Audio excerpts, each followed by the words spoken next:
শোনো, আর বেশি দেরি করা যাবে না। তুমি আজকেই একবার ঠাকুর মশাইয়ের কাছে যাবে, বিয়ের দিনটা ঠিক করে আসবে। কত কাজ, কেনাকাটি, লোক নেমন্ত্রণ, সবকিছু একটু তাড়াতাড়ি করতে হবে। আমি আর ফেলে রাখবো না, যত তাড়াতাড়ি সম্ভব বিয়েটা দিয়ে দেব। তোমার কাছে যে গয়নাগুলো ছিল সেগুলো আছে তো? কারণ নতুন করে কোনো গয়না আমি বানাতে পারবো না। সে তো আমি খুব ভালো করেই জানি তোমার ক্ষমতাটা। কি সুন্দর বাবা হয়েছে, মেয়ের বিয়ে আর বলে কিনা গয়না কিনতে পারবো না। ভাগ্যিস কিছু গয়না আমি আগে থেকেই করে রেখেছি। একবার কৃষ্ণর সঙ্গে আমার মেয়ের বিয়ে হয়ে যাক না, তখন আর গয়নার অভাব হবে না আমার মেয়ের। টাকা যে আমার কাছে একদমই নেই তা না।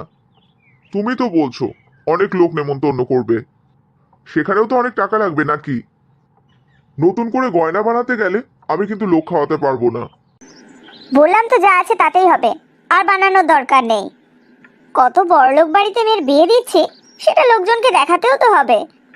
সেই জন্য লোক নেমন্তন্ন বাদ দেওয়া যাবে না। আপনি কি শেখর? হ্যাঁ, আমি শেখর।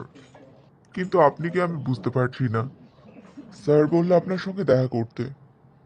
আপনার নাকি আমার সঙ্গে কিছু দরকার আছে, কিন্তু আমি তো আপনাকে চিনিই না।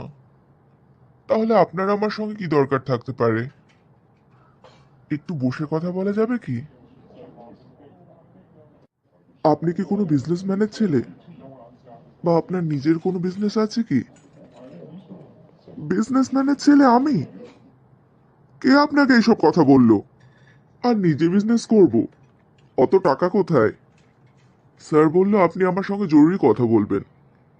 এদিকে আপনি এটুকুও জানেন না আমি স্যারের অফিসেই চাকরি করি।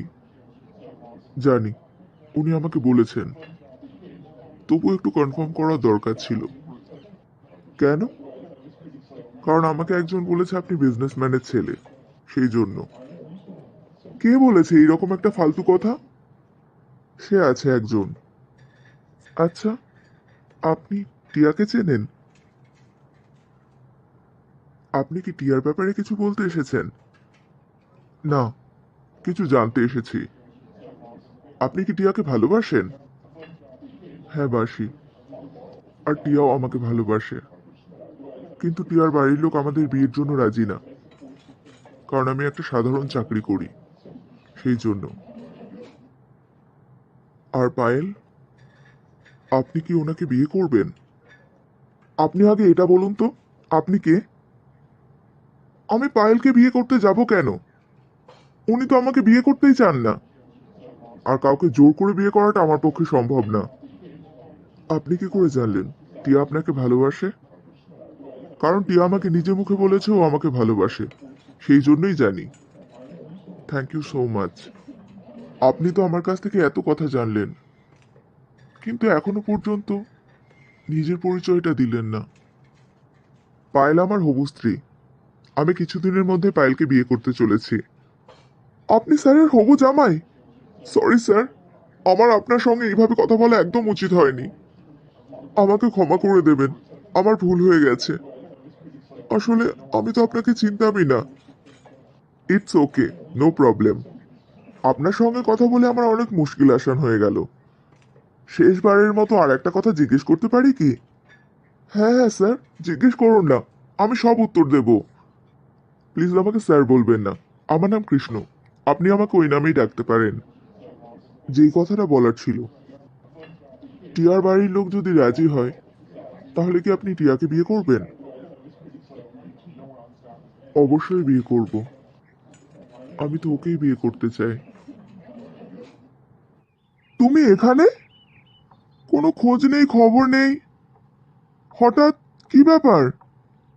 আমার আপনাদের সঙ্গে একটু দরকার আছে, সেই জন্যই কোনো খোঁজ খবর না দিয়েই চলে এলাম। তা বেশ করেছো। তুমি একদম চিন্তা করো না, আমরা বিয়ের তোড়জোড় শুরু করে দিয়েছি। আর ঠাকুরমশাই আজকে বাড়িতে এসে বিয়ের তারিখটাও বলে দেবে। কাকু, বলছিলাম যে আমি কি বলতে এসেছি আগে সেটা শুনে নিন। কেন? কোনো অসুবিধা আছে? না না, সেরকম কোনো অসুবিধে না। বিয়ে তো হবে। টিয়া আর কাকিমা কি বাড়িতেই আছে? হ্যাঁ হ্যাঁ, ওরা বাড়িতেই আছে। তুমি বসো, আমি ওদেরকে ডাকছি। হ্যাঁ কাকু, আমি বসছি। আপনি ওদের ডাকুন। এই টিয়া, তাড়াতাড়ি চল। কেন? এখন আবার কোথায় যাব? হঠাৎ করে জানি না কেন কৃষ্ণ এসেছে। কি বলতে এসেছে সেটাও জানি না। কৃষ্ণ, তুমি আমার সঙ্গে দেখা করতে এসেছো? না, আমার একটু দরকার ছিল, সেই জন্য এসেছি। তুমি কি আমাকে নিয়ে বিয়ে শপিং করবে? আমি একটু কথা বলতে এসেছি। কাকু আর কাকিমা কোথায়? বাবা মাকে ডাকতে গেছে। কৃষ্ণ হঠাৎ এখন এলো কেন? ওকে বিয়ের ব্যাপারে কিছু বলতে এসেছে? হবে হয়তো। তুমি এখন চলো। না, একটু পরে যাব। ওদের দুজনকে একটু একা কথা বলতে দাও। তুমি আমার সঙ্গে কথা বলতে আসোনি, শপিং করতে যাবে না, তাহলে এখানে কেন এসেছো? তোমার সঙ্গে কথা বলতে আসিনি তা নয়, আসলে দরকারটা তোমার সঙ্গেই। আমি জানতাম তুমি মুখ ফুটে বলতে পারছো না তুমি আমার সঙ্গে দেখা করতে এসেছো। আর অত বাহানা করে দেখা করতে আসার কিছু নেই। কিছুদিনের মধ্যেই তো আমাদের বিয়ে হয়ে যাবে। কৃষ্ণ, আমার না তোমাকে একটা কথা বলার ছিল। বলো, কি বলবে? তুমি ওই ধ্যার ধরে গোবিন্দপুরে হসপিটাল খুলেছো, খুব ভালো কথা। ওখানকার মানুষের ভালোর জন্য করেছো। কিন্তু তুমি বিদেশ থেকে ডাক্তারি পড়ে এসে ওখানে কেন পড়ে থাকবে? তাই আমি ঠিক করেছি আমরা বিয়ের পর এই শহরে চলে আসব। এখানে কত বড় বড় নার্সিং হোম আছে, তুমি ওগুলোতে জয়েন করবে। আলাদা করে একটা ক্লিনিক খুলবে।